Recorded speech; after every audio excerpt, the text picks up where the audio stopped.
My name's Katharine Lowrie, and I have illustrated and written Cyril's Big Adventure, a real nature story with a happy ending, and it's about an amazing little bird called the cirl bunting that through the work of conservationists and farmers has returned from the brink and is flying again in the United Kingdom.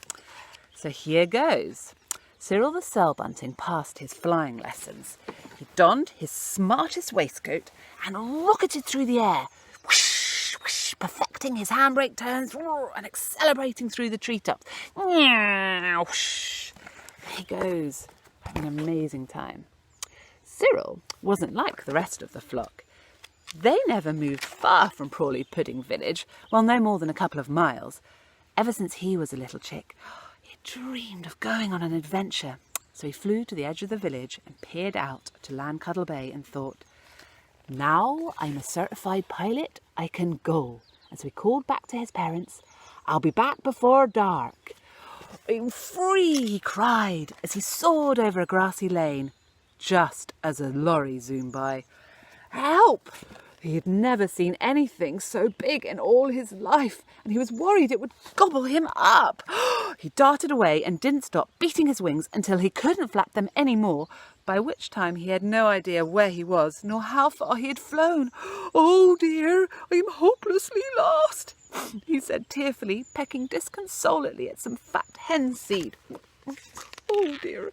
Hello, squeaked a little mouse, sending Cyril shooting into the sky in shock. Two sparkling eyes looked up at him. Cyril gulped. Who are you? I'm a harvest mouse, and you're sitting on my nest. Oh, I'm so sorry, said Cyril. I had no idea.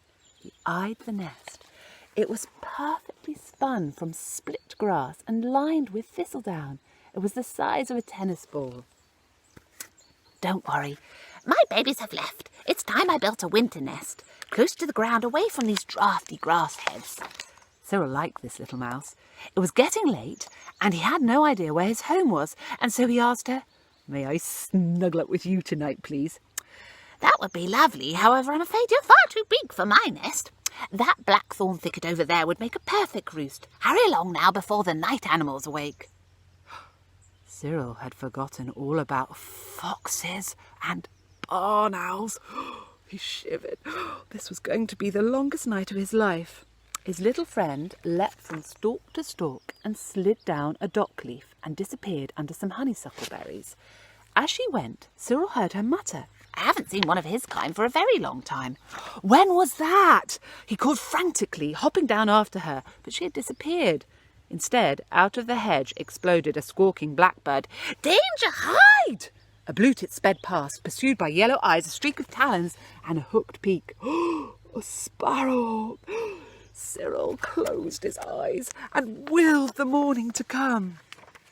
Cyril must have slept, because a loud buzzing awoke him. Buzz, buzz, buzz. A buff-tailed bumblebee was filling her pollen baskets with the ivy flowers that Cyril was sleeping amongst. Thank goodness you're here, and the hedge-cutter's flail hasn't found you, she chittered. What would we bumblebees do without you? The bumblebee seemed so intoxicated by the ivy nectar that she didn't even notice Cyril. Excuse me, he said.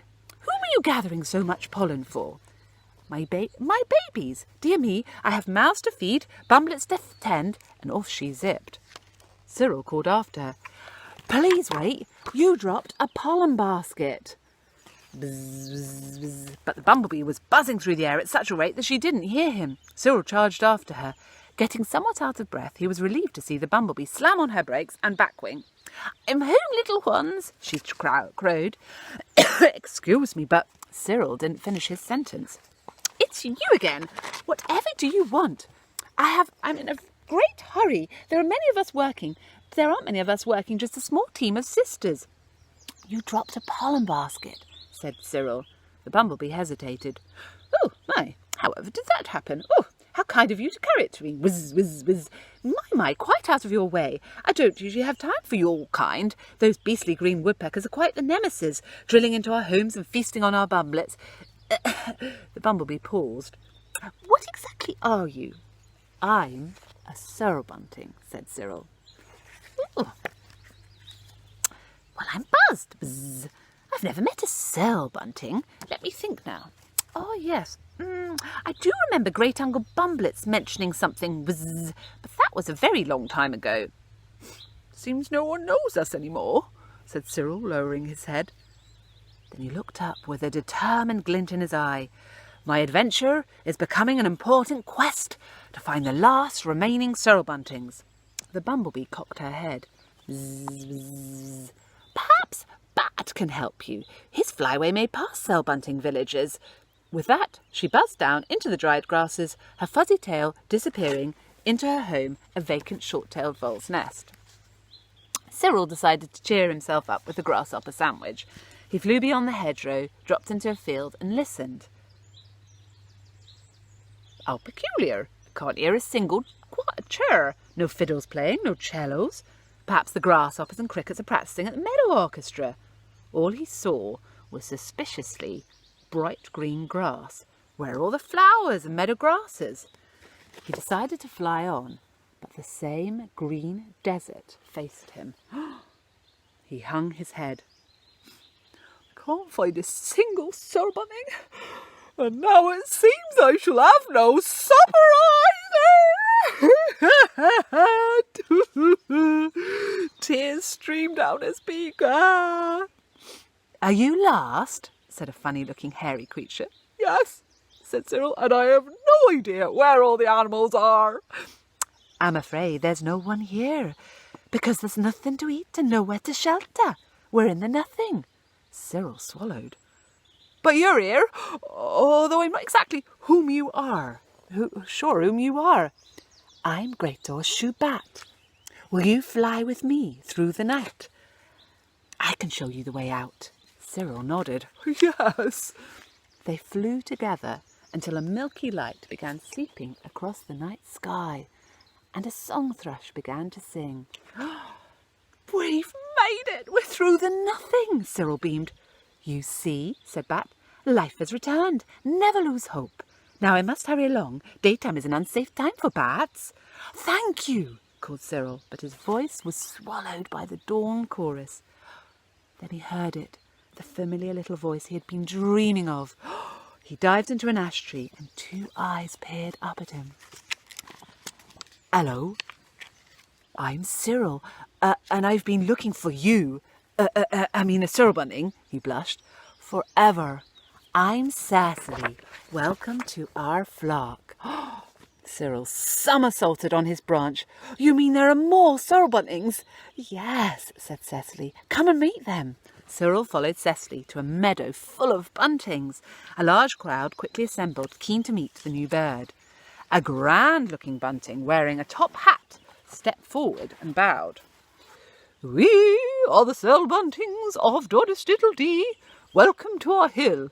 I hear you have travelled many wings from a distant land. Yes, said Cyril. I discovered that we are rare, and the nothing has something to do with it. Now I've found you all. Well, there must be more of us. Everyone chirruped and jumped in the air with excitement, to be hushed immediately by the important-looking cirl bunting. Many years ago, we lived across Britain. We sang from its centre to its warm, salty toe. A patchwork quilt of little meadows, barley fields, ponds and orchards stretched across its surface. It hummed with wildlife and was stitched together by hedgerows full of animals. Then humans ploughed it up, drained it, fertilisers and sprayed it off. Wildflowers, scrub, hedgerows and wetlands disappeared. Animals had nothing to eat and nowhere to hide. The nothing spread like a disease. Only a few small flocks survived in places like Prawley Pudding, where the salt spray and steep fields made it difficult for the nothing to conquer. But now, something remarkable is happening. Humans are allowing life to return to the nothing. We only arrived in Doddistiddle-Dee a couple of years ago. Perhaps other cirl buntings are spreading across the land as well. Everyone erupted into cheers. Hurrah! Once all the celebrations were over, the buntings settled back to finding crickets. Cecily fluttered down to Cyril's side. Could we search for cirl buntings together? Start our own flock? Yes, said Cyril, jumping for joy. I would love to. Let's fly straight away. Cyril and Cecily tumbled through the sky, loop-the-looping, over and over again, while everyone sang, Good luck! Then the little pair fluttered along the hedgerow and disappeared over the distant hills, full of hope on their new and exciting adventure. Thank you very much for listening. You can buy Cyril's Big Adventure at 5000mileproject.com/shop,